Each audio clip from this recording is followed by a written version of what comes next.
Oke, kita baca Kejadian pasal 44. Demikian firman Tuhan. Piala Yusuf didapati di karung Benyamin.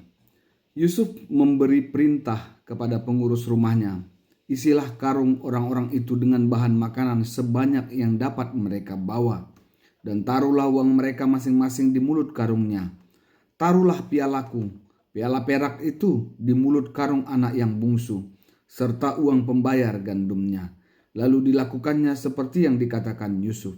Ketika cahaya pagi merekah, orang-orang itu dilepas pergi beserta keledai mereka.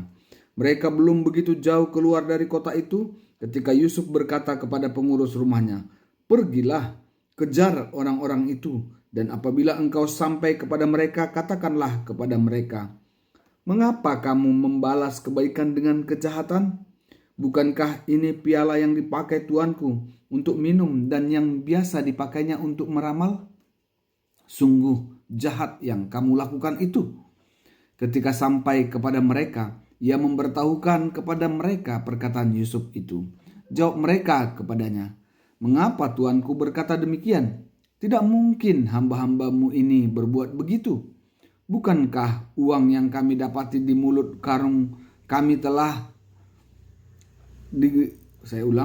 Bukankah uang yang kami dapati di mulut karung kami telah kami bawa kembali kepadamu dari tanah Kanaan?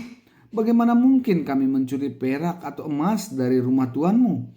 Siapapun di antara hambamu ini yang kedapatan menyimpan piala itu, biarlah ia mati, dan kami juga akan menjadi budak tuanku.' Sesudah itu ia berkata, 'Ya, usulmu itu baik. Tetapi siapa di antara kamu yang kedapatan menyimpan piala itu, dialah yang akan menjadi budakku. Sedangkan yang lain akan bebas dari salah.' Mereka masing-masing segera menurunkan karungnya ke tanah. Lalu masing-masing membuka karungnya. Kemudian pengurus rumah itu memeriksa dengan teliti. Ia mulai dari yang sulung sampai dengan yang bungsu. Dan piala itu ditemukan di dalam karung Benyamin. Mereka mengoyak jubah mereka dan masing-masing memuati keledainya, lalu kembali ke kota.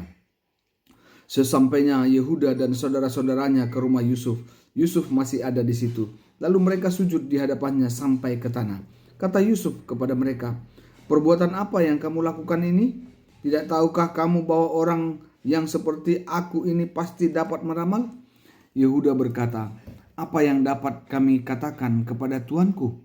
Apa yang dapat kami beritahukan?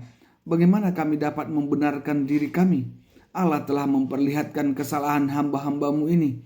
Jadi biarlah kami menjadi budak tuanku, baik kami maupun orang yang kedapatan menyimpan piala itu.'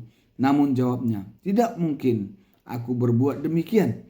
Siapa yang kedapatan menyimpan piala itu, dialah yang akan menjadi budakku. Sedangkan kamu pergilah kembali kepada ayahmu dengan selamat.' Yehuda bersedia menjadi pengganti Benyamin. Lalu Yehuda mendekati Yusuf dan berkata, 'Maaf, tuanku, izinkanlah hambamu ini menyampaikan sesuatu kepada tuanku. Janganlah kiranya bangkit amarahmu terhadap hambamu ini, sebab tuanku seperti Firaun sendiri. Tuanku pernah bertanya kepada hamba-hambanya ini, masih adakah ayah atau saudaramu? Lalu kami menjawab, tuanku, kami masih mempunyai ayah yang sudah tua dan masih ada anaknya yang muda yang lahir pada masa tuanya.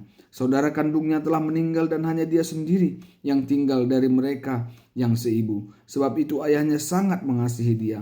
Tuanku juga berkata kepada hamba-hambamu ini, bawalah dia ke sini kepadaku, supaya aku melihatnya dengan mataku sendiri. Namun jawab kami kepada tuanku, anak itu tidak dapat meninggalkan ayahnya, sebab jika ia meninggalkan ayahnya, tentulah ayahnya mati. Kemudian tuanku berkata kepada hamba-hambamu ini, jika adik bungsumu tidak ikut bersamamu ke sini, jangan sekali-kali kamu melihat mukaku lagi. Setelah kami kembali kepada ayahku, hambamu itu, kami memberitahukan kepadanya perkataan tuanku itu. Kemudian ayah kami berkata, pergilah lagi membeli sedikit bahan makanan bagi kita. Tetapi kami menjawab, kami tidak dapat pergi ke sana. Jika adik bungsu kami ikut bersama kami, barulah kami akan pergi ke sana. Sebab kami tidak boleh melihat muka orang itu apabila adik bungsu kami tidak bersama kami. Lalu kata ayahku hambamu itu kepada kami, kamu tahu bahwa istriku melahirkan 2 orang anak bagiku. Yang seorang telah pergi dari sisiku, pikirku tentu ia telah diterkam oleh binatang buas, dan sampai sekarang aku tidak melihat dia lagi.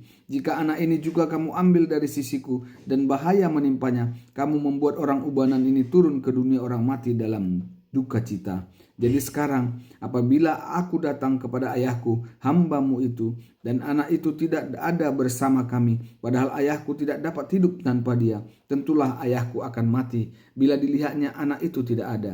Hamba-hambamu ini akan membuat ayah kami hambamu yang ubanan itu turun ke dunia orang mati dalam duka cita.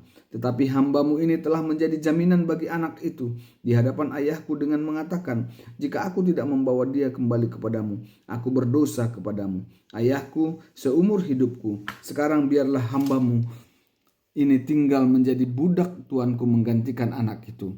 Namun izinkanlah anak itu pulang bersama saudara-saudaranya. Sebab bagaimana mungkin aku pulang kepada ayahku apabila anak itu tidak bersama aku? Aku tidak akan sanggup melihat kemalangan yang menimpa ayahku. Amin.